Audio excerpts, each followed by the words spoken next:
Hey everyone, welcome to my channel. This is Brittany from bybrittanygoldwyn.com, a blog about DIY, houseplants, and gardening. And today is just a quick little video about how to harvest moonflower vine seeds at the end of the season.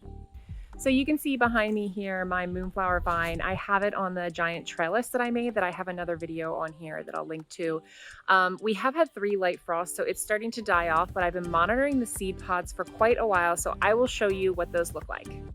So you can see there are still some lovely leaves on here, but there's also a lot of damage from the frost and cold. And this is what a seed pod looks like. So this is where the plant will produce seeds that you can harvest to make plants for next year.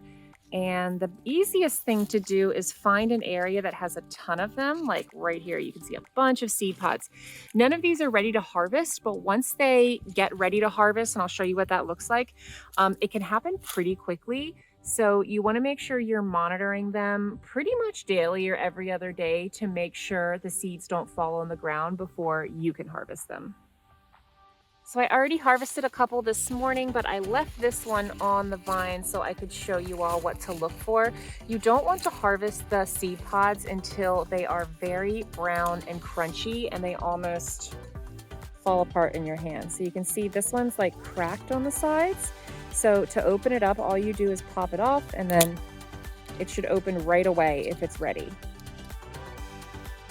Just like that.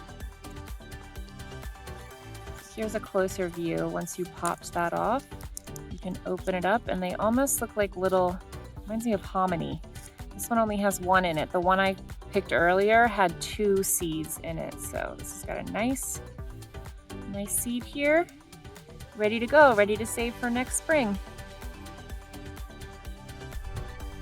So even though my plant looks kind of like crap behind me and it's getting worse by the day, I'm going to let it ride for probably another week or so because as you saw, I had tons of unripened seed pods on there and I want to give those a chance to ripen. We're going to have some temperatures that aren't quite freezing at night over the next week.